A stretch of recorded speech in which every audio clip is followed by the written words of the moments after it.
జయ జయ శంకర హర హర శంకర కాంచీ శంకర కామకోటి శంకర. సనాతనలకి స్వాగతం.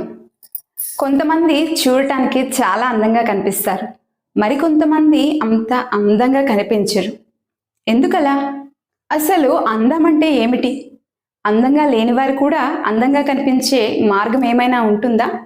దీని గురించి కంచి పరమాచార్య స్వామివారితో ఒక భక్తుడికి కలిగిన అనుభవం ద్వారా తెలుసుకోబోతున్నాం. ఇలాంటి మరెన్నో కథలను శరణం గురు చరణం అన్న శీర్షిక ద్వారా మీ ముందుకు తీసుకొస్తుంది శ్రీ కామేశ్వరి ఫౌండేషన్. ఇవాల్టిది 2వ ఎపిసోడ్. ఇక మనం కథలోకి వెడితే, అనగనగా చెన్నైలో నీలంరాజు వెంకట శేషయ్య అని ఒక వ్యక్తి ఉండేవారు. ఆయన శ్రీ శ్రీ శ్రీ చంద్రశేఖరేంద్ర సరస్వతి స్వామివారిని మొట్టమొదట చిన్న కంచిలో చూశారు. నిజానికి ఆయన వెళ్ళింది వరదరాజ స్వామివారి మందిరానికి. కానీ అక్కడి నుంచి ఆయన స్వామివారు పక్కనే ఉన్న చిన్న కంచిలో ఉన్నారని తెలుసుకొని అప్పటికప్పుడు స్వామివారి దర్శనానికై వెళ్ళారు. అది అనుకోకుండా జరిగిన దర్శనం అయినప్పటికీ, కొద్దిసేపే అయినప్పటికీ, ఆయనను చూసింది చాలా దూరం నుంచి అయినప్పటికీ, స్వామివారు చేసిన త్రిపుర సుందరి సమేత చంద్రమౌళీశ్వర పూజా విధానం ఆయన మీద చెరగని ముద్ర వేసింది. ఆ పూజ చేసేటప్పుడు స్వామివారిలోని తన్మయత్వం, ఆ తన్మయత్వంలో సైతం ప్రతి చిన్న విషయంపై ఆయన చూపిన శ్రద్ధ, ఆ మెలకువ, శ్రీ చంద్రమౌళీశ్వరుని పూలతో పూజించేటప్పుడు, హారతులు ఇచ్చేటప్పుడు, వింజామరలు వీచేటప్పుడు, శ్రీ త్రిపుర సుందరి చంద్రమౌళీశ్వరులను ఊయల్లో ఊపేటప్పుడు, చేత దండం పుచ్చుకుని స్వామివారు ప్రదక్షిణం చేసేటప్పుడు, చివరకు తన తలపై నుంచి కిందకి జారుతున్న కాషాయాన్ని సవరించుకునేప్పుడు సైతం కళాశోభితమైన ఆ సౌకుమార్యం, అతిలోక సౌందర్యం శేషయ్య గారిని పూర్తిగా ఆకట్టుకున్నాయి. రోజులు గడిచిన కొద్దీ వాటి ప్రభావం 10ంతలు 100ంతలు అయింది. మరోసారి కంచికి ప్రయాణం కట్టి ఆచార్య స్వామివారిని చూచి రావాలని ఆయనకి అనిపించింది. ఈసారి దూరం నుంచి గాక దగ్గరకు వెళ్ళి స్వామివారిని చూడాలని, స్వామివారితో మాట్లాడాలని, స్వామివారి మాటలు ఆలకించాలనే కోరిక కలిగింది. శేషయ్య గారు అప్పటికే చాలామంది గురువులను కలిశారు, కానీ వారెవ్వరూ ఆయన్ను అంత ప్రభావితం చేయలేదు. స్వామివారిలో ఏదో అపురూపమైన అసాధారణమైన వ్యక్తిత్వం ఉంది అని శేషయ్య గారికి అనిపించింది. అటువంటి మహాపురుషుల సంశ్రయం కోసం మనస్సు ఉవ్విళ్ళూరింది. కానీ శేషయ్య గారికి ఆధ్యాత్మికంగా ఎదగడానికి ఒక గురువుని చూసుకొని ఉపదేశం పొందాలన్న ఆలోచన అప్పటికీ లేదు. అందుకే పెద్దలు చెప్తారు, ఒక శిష్యుడు గురువుని గుర్తుపట్టలేడు, ఆయనకి ఆ స్థాయి ఉండదు అని. కానీ గురువు మాత్రం తన శిష్యుడిని వెంటనే గుర్తుపడతాడు. ఒకసారి గుర్తుపట్టాక ఆయన అనుగ్రహం శిష్యుడిపైన ప్రకాశితం అవుతుంది. ఆ అనుగ్రహమే ఆ మహాపురుషుడిని మళ్ళీ కలవాలన్న ఆలోచన వచ్చేలా చేస్తుంది. ఆ అనుగ్రహ ప్రభావానికి ఇక శేషయ్య గారు ఆగలేక చిన్నపురి ఆంధ్ర మహాసభలో ఆయనతో పాటు పనిచేసే ఒక న్యాయవాది మిత్రుడిని తోడు తీసుకొని ఒక ఆదివారం మధ్యాహ్నం కంచికి వెళ్ళారు. స్వామివారి అనుగ్రహం సంపూర్ణంగా ఉన్నదేమో. వారు అక్కడికి వెళ్ళేసరికి స్వామివారి వెంట వారి శిష్యులు తప్ప ఎవ్వరూ లేరు. అక్కడ వారి శిష్యులు స్వామివారు ఇప్పుడే భోజనం ముగించి విశ్రాంతి తీసుకుంటున్నారని, కాసేపట్లో వస్తారు, కూర్చోమని చెప్పారు.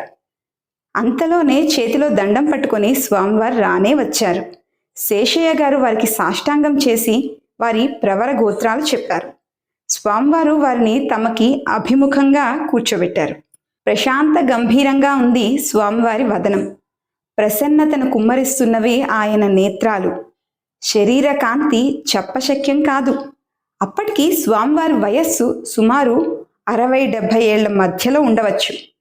వయస్సుచే కాకున్నా నిరంతర జప తపాల వల్ల, ఉపవాస వ్రతాల మూలంగానేమో శరీరం శుష్కించి కాస్త ముడతలు పడినట్లు కనిపిస్తున్నది. శరీరం ఒకంత నలిగినా దేహకాంతి మాత్రం దర్శనీయంగా ఉంది. ఇక ఆ స్వామివారి నయన సౌందర్యం, ఆహా, అది వర్ణనాతీతం. దేశ దేశాల ప్రముఖులెందరెందరో ఆ దివ్య సౌందర్యం వెలిగక్కే ఆ నేత్ర కమలాలకు నీరాజనాలర్పించారు.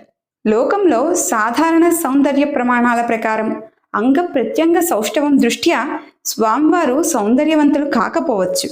కానీ అనిర్వచనీయమైన అఖిలానందకరమైన ఏదో ఒక తేజస్సు, ఒక వర్చస్సు ఆయనలో ఉన్నవి. అదేనేమో బ్రహ్మ తేజస్సు అని అనుకున్నారు శేషయ్య గారు.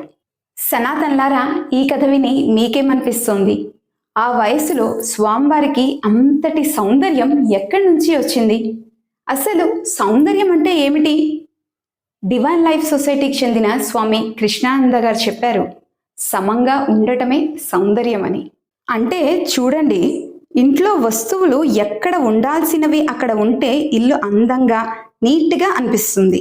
అదే అన్నీ చిందరవందరగా ఉంటే పిచ్చిగా కనిపిస్తుంది. మరి ఈ పువ్వుని చూడండి, ఇది ఎందుకు అంత అందంగా కనిపిస్తోంది? అది అన్ని వైపులా సమానంగా సిమెట్రికల్గా బ్యాలెన్స్డ్గా ఉంది. అందుకనే ఇది అందంగా కనిపిస్తోంది.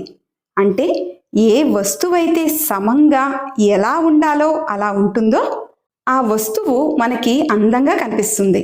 కానీ ఎందుకలా?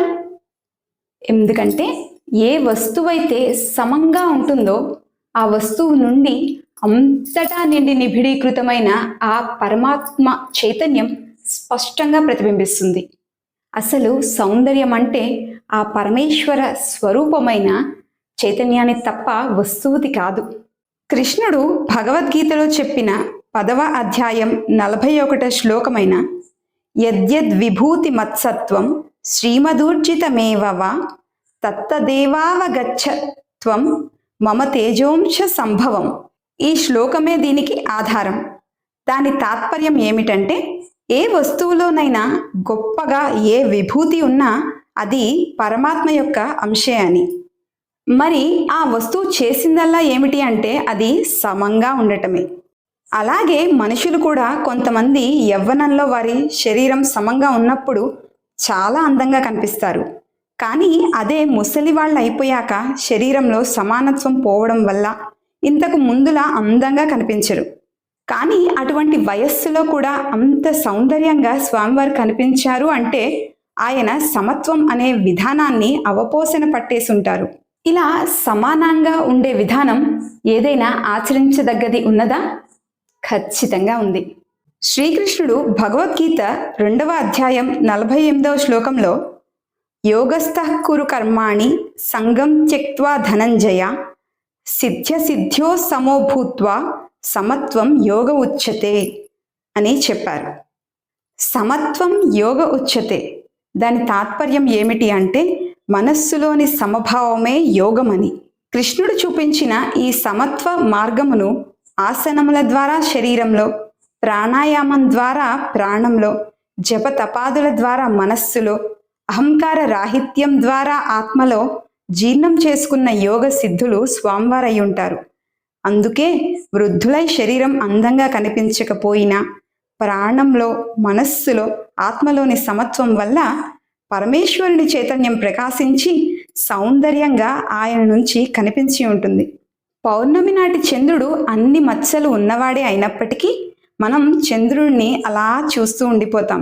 ఎందుకంటే నయనానందకరమై తాపములను ఉపశమింపజేసే చల్లని చంద్రకాంతి వల్ల. భగవద్గీతని శాస్త్రీయంగా అర్థం చేసుకుని ఆచరిస్తే మనలో కూడా సమత్వం ఏర్పడి ఆ పరమాత్మ యొక్క కాంతి మన నుంచి ప్రకాశించి సౌందర్యవంతులుగా కనిపించవచ్చన్న విషయాన్ని స్వామివారితో శేషయ్య గారికి కలిగిన ఈ అనుభవం ద్వారా గ్రహించదగిన విషయమని మేము భావిస్తున్నాము. దీనిపై మీ అభిప్రాయాలను కామెంట్స్ రూపంలో మాకు తెలియజేయండి. సనాతన ధర్మము వర్ధిల్లుగాక. ధన్యవాదములు.